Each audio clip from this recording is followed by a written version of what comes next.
Olá, meu nome é Rafaela Faria, sou estudante de Pedagogia pela Uninter e essa é a apresentação do meu estágio de extensão. Nós estamos falando do tema Contação de História e hoje, nosso terceiro encontro, vamos falar sobre storytelling. Histórias lidas no momento certo jamais te abandonam. Você pode esquecer o autor ou o título, pode até não lembrar precisamente o que aconteceu, mas se você se identifica com uma história, ela continua com você para sempre. Neil Gaiman.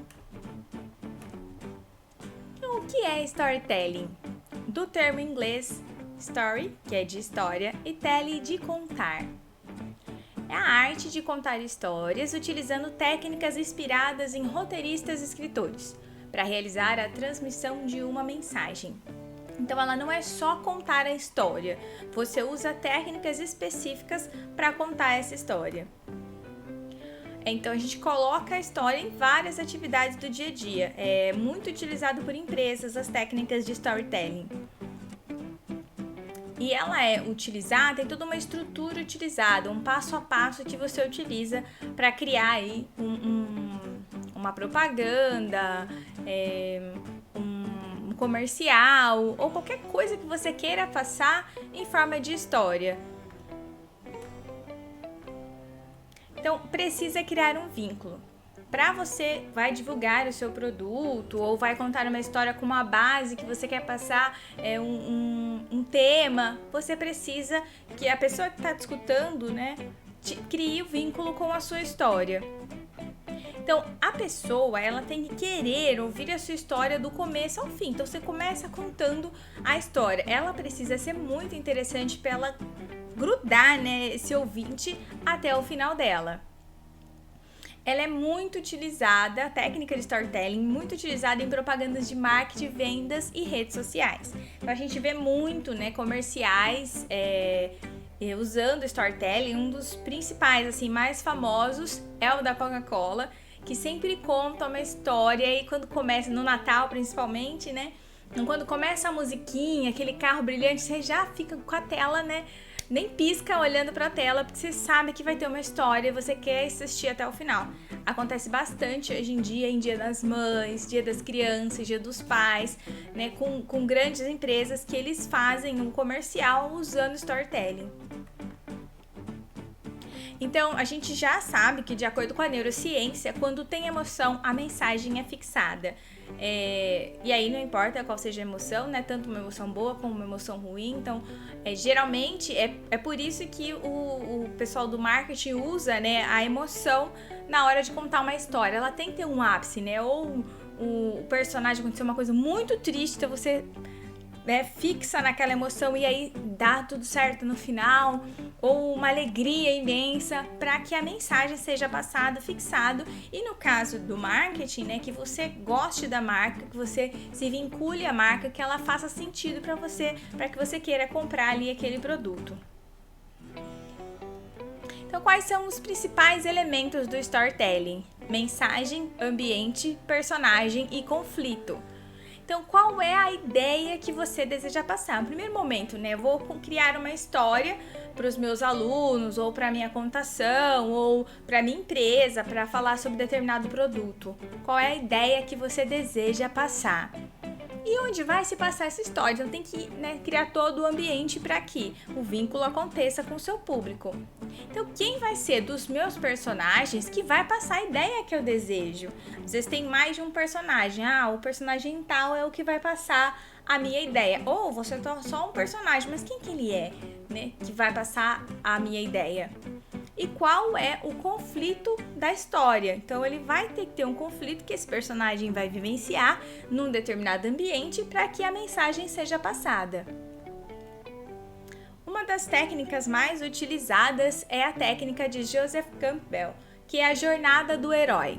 Então, ele tem o mundo comum, o chamado à aventura, a recusa do chamado, o encontro com o mentor, a travessia do primeiro limiar, provas, aliados e inimigos, aproximação da caverna secreta, aprovação, a recompensa, o caminho de volta a ressurreição e o retorno com o elixir. Então, eu vou trazer aqui para vocês um exemplo de história onde é utilizada essa jornada do herói. Não de forma linear, mas ela é utilizada só para você ter uma ideia de como ela funciona. Não sei se você já leu o livro do Paulo Coelho, O Alquimista. Então começa, né, o mundo comum. Então tem o personagem, Santiago, lá o principal, onde ele conta como é o mundo dele. Então você já começa, né, a pensar, né, ele é um pastor de ovelhas, mora em tal lugar, ele pensa de tal jeito, a família dele é tal jeito. Você já tá ali dentro do mundo comum dele. E aí ele sente, né, o chamado à aventura, né? E ele tem um sonho, e esse sonho faz com que ele comece a pensar, refletir sobre isso. Depois ele vai atrás, né, de uma vidente. Ele tem a recusa do chamado, fala, talvez isso não faça sentido, não vai dar certo, não vou seguir em frente. Mas aí ele tem um encontro com o mentor, que é quando ele encontra o rei, que dá umas dicas pra ele, inclusive 2 pedrinhas lá, pra que ele vá em busca daquilo que ele gostaria de fazer, né, a aventura dele. E aí a travessia do primeiro linear, que é quando ele toma coragem e fala, não, eu vou, compra a passagem dele e vai para outra cidade. Aí tem a prova de aliados e inimigos, né? Chega lá e ele fala, e agora? Não conheço ninguém, não sei falar essa língua, não sei o que acontece. A aproximação da caverna secreta, que é quando dá um tempo na história, onde você não fica nem tenso, né? Mas um pouco mais tranquilo, parece que vai dar certo as coisas. Então é quando ele entra no bar, observa as pessoas para ver quem que ele pode chamar, para que pode levar ele para as pirâmides, né? Que a ideia do livro é que ele chegue nas pirâmides para encontrar o tesouro. E aí ele conhece um cara, e aí ele fala, o cara vai me levar, então tá tudo bem.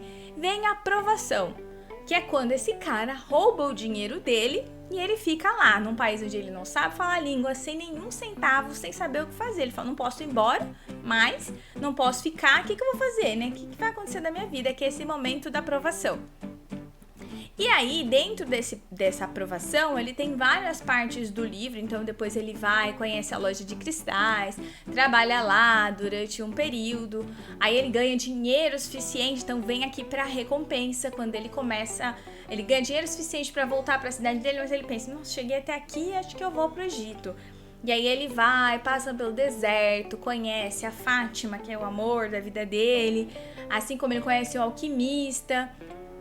E aí, dentro dessa parte aqui, ele volta um pouco nesse livro para aprovação novamente, quando ele vai até as pirâmides. E aí chega lá, ele não encontra o tesouro. Aí ele vai para o caminho de volta, né, para a cidade dele. E quando ele chega lá, tem essa parte, né, de a ressurreição, que é quando ele deita na primeira capela do começo do livro e ele encontra lá o tesouro que ele tanto buscava, que é dos sonhos dele, e o retorno com o elixir, que é quando ele, nesse momento, ele sente, né, a Fátima, o amor da vida dele do deserto, mandando lá um beijo, e ele fala, estou retornando, Fátima. Então ele segue mais ou menos essa jornada do herói, e é o que a maioria dos livros seguem, dos filmes também seguem, quando eles querem criar aí um storytelling. E as propagandas e várias coisas, eles seguem mais ou menos esses passos. Igual eu falei, pode ser linear, né, seguindo certinho, ou pode ser várias provações e recompensas no meio do filme até chegar no final. Então, como eu posso usar o storytelling em minhas aulas? Utilize no início das aulas para ativar a concentração. Eu fiz um curso com uma professora que ela, todo começo de aula, ela vinha com uma pequena fábula, uma pequena história, uma coisinha pequena para a gente se concentrar ali no começo da aula. Ela contava, você já ficava pronto para começar a aula e estava fixo, né, no aprendizado. Você pode utilizar palavras, imagens e sons. Então, na hora de contar, né, pode utilizar só a história ou pode utilizar também imagens, preparar, usar som. Dá para fazer bastante coisa legal. Uma dica é utilizar metáforas, ser bastante criativa. Então, a metáfora ela é excelente quando você vai contar uma história, né, principalmente dependendo da faixa etária, que dá para fazer assim inúmeras coisas legais. Ou você pode também utilizar no final da aula para fixar um conteúdo importante. Essa mesma professora, quando a gente encerrava a aula, em vez de fazer um resuminho só do que a gente viu, ela contava uma história que fazia com que os pontos principais da aula ficassem fixos, né? Porque ela traz emoção, faz o resumo da aula e é tudo contado numa história que você nem percebe que está acontecendo, mas você está só recebendo aí um conteúdo de qualidade. E para os nossos próximos encontros, vamos falar sobre os contadores de história e vamos ter uma história contada. Gostaram? Eu espero você no próximo encontro comigo. Obrigada!